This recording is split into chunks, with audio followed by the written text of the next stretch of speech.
எல்லாம் இயேசுவே, எனக்கெல்லாம் இயேசுவே, தொல்லை மிகும் இவ்வுலகில் துணை இயேசுவே.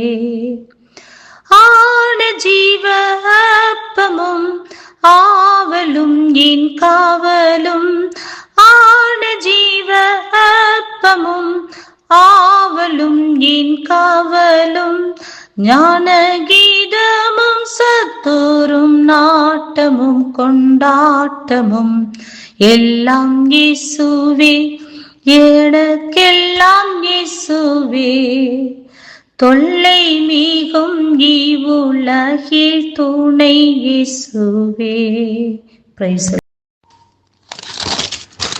கர்த்தருடைய பரிசுத்த நாமத்திற்கு ஸ்தோத்திரம். எரேமியாவின் புஸ்தகம் 35வது அதிகாரம் 7 முதல் சில வசனங்கள்.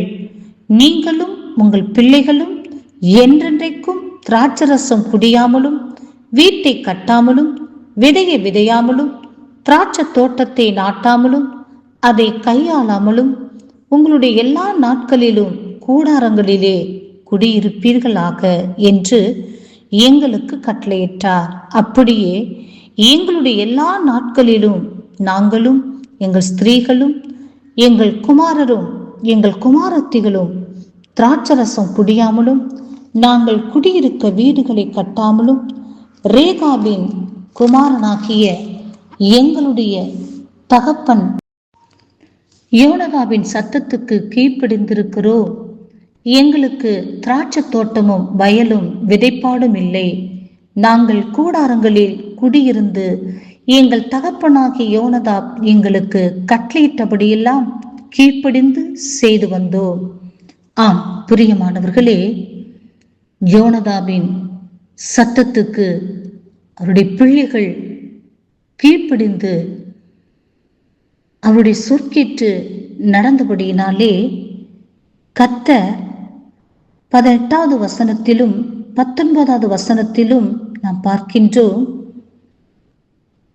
ஆதலால் சகல நாட்களிலும் எனக்கு முன்பாக நிற்கத்தக்க புருஷன் ரேகாபின் குமாரனாகிய யோனதாவுக்கு இல்லாமற் போவதில்லை என்று இஸ்ரவேலின் தேவனாகிய சேனைகளின் கர்த்தர் சொல்லுகிறார் என்றான்.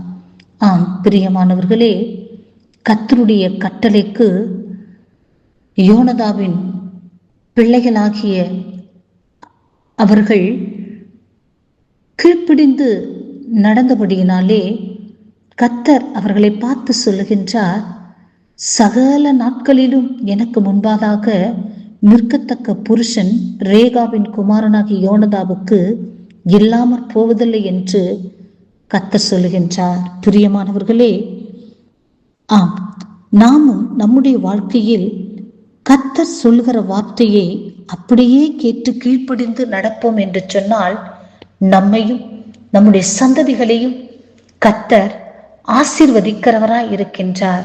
ஆம், நோவாவினுடைய காலங்களிலே கர்த்தர் இட்ட கட்டளையின்படியெல்லாம் நோவா சகலவற்றையும் செய்து முடித்தார். ஆம் பிரியமானவர்களே, நாமும் நம்முடைய வாழ்க்கையில் கர்த்தர் இட்ட கட்டளைகளின்படியெல்லாம் செய்வதற்கு கவனமாய் இருந்து கர்த்தருடைய சித்தத்தை இந்த உலகத்தில் நிறைவேற்றுவோம். பரலோக ராஜ்யத்திற்கு பங்காளிகளாக மாறுவோம். கர்த்தர் இந்த வார்த்தையை ஆசீர்வதிப்பாராக. ஆமேன்.